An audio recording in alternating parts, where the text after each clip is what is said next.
La BBC encourage les gens à adorer Satan en direct à la télévision. Mais il y a encore un autre incident, où les taureaux sont décrits encore négativement. La Bible nous dit ceci, de nombreux taureaux sont autour de moi, des taureaux de bas, en environnement. Vous n'allez pas le croire. Mais littéralement, la semaine dernière un ami et moi avons été attaqués par une vache. Juste avant d'entrer dans les vifs du sujet, rassurez-vous de vous abonner à la chaîne SPS Sauver pour Sauver afin de ne pas louper les prochaines vidéos. Et n'oubliez pas s'il vous plaît de partager, liker et de nous laisser un commentaire. Que Dieu vous bénisse. Pour ceux d'entre vous qui ne sont pas au courant de ce qui vient de se passer. Tous les 4 ans, il y a au moins 56 pays qui se réunissent et organisent une version réduite des Jeux olympiques. Ça s'appelle les Jeux du Commonwealth. Et cette année, à la cérémonie d'ouverture qui s'est déroulée dans mon pays, l'Angleterre, savez-vous ce qu'ils ont fait? Ils ont sorti un taureau de bronze de 10 mètres. Et une foule de gens. Vous savez, il s'est mis à genoux. Et ont commencé à adorer ce taureau. Je sais exactement ce que vous pensez. Vous dites, Joé, mais ce n'est qu'une œuvre d'art. Calmez-vous, vous allez comprendre. Puis-je dire ceci, si Moïse, quand il a remarqué que le peuple d'Israël, juste après 5 minutes d'absence, s'est retourné pour adorer le veau d'or. Si Moïse a détruit les 10 commandements et que son visage s'était rempli de rage. Est-ce que j'ai tort de poser la question suivante? Que se passe-t-il alors, en ce moment? J'admets qu'il pourrait s'agir d'une grande coïncidence, mais personnellement je trouve plutôt suspect qu'en ce moment même, dans le monde où nous vivons, nous n'avons jamais vu autant de ténèbres spirituelles.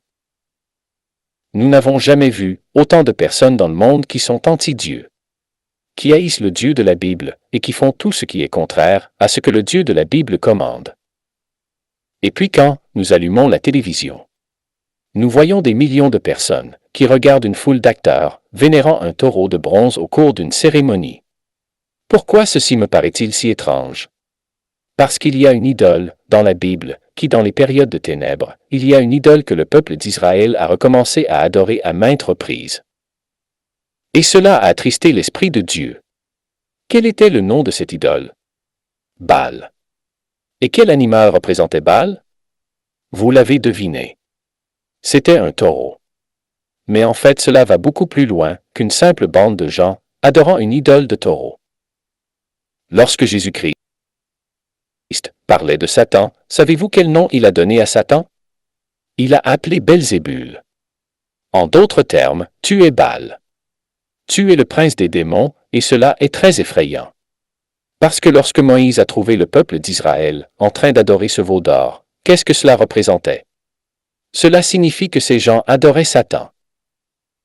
Lorsque le roi Cam et la reine des Abel ont introduit le cul de Baal auprès du peuple d'Israël, quelle adoration ont-ils introduit? Ils encouragent les gens à se prosterner devant Satan. Lorsqu'il y a confronté ces 450 prophètes de Baal, à qui a-t-il lancé le défi? Il ne confrontait pas juste les 450 hommes. Non, il affrontait 450 hommes qui travaillaient pour Satan. Voilà à quoi cela ressemble. Et que fait la BBC? La BBC encourage les gens à adorer Satan en direct à la télévision. Mais il y a encore un autre incident, où les taureaux sont décrits encore négativement. La Bible nous dit ceci, de nombreux taureaux sont autour de moi, des taureaux de bas, en environnement. Vous n'allez pas le croire. Mais littéralement, la semaine dernière un ami et moi avons été attaqués par une vache. Nous étions en train de faire une sorte de promenade populaire, appelée parcours familial et amical. Nous avons remarqué un grand groupe de vaches, une quinzaine environ, qui nourrissaient leurs petits. Ce qui était particulièrement troublant, c'est qu'il y avait un autre grand taureau. Vous savez, il ne s'agissait pas d'un vieux taureau décrépit, dont on se dit « bon c'est bon, je peux le distancer ». Non. Ce taureau était empilé. Il pouvait faire de gros dégâts. Alors que nous essayons de passer rapidement, l'une des vaches se retourne soudain et enfonce sa tête dans la poitrine de mon ami Paul et commence à le charger. Mon ami Paul n'est pas le grand athlète sur Terre. Mais il m'a dit, tu sais quoi? Je me suis mis en mode crocodile, Dundee, et j'ai passé ma main sur la tête de la vache. Et je l'ai poussée en arrière. Et j'ai littéralement vu ce qui s'est passé. Paul fut chargé par cette vache. Et pendant ce temps, Emma, ma femme, criait en pleurant. Mon bébé. Mon bébé Samuel. Ce que nous avons fait, c'est que nous avons finalement réussi à nous éloigner des vaches.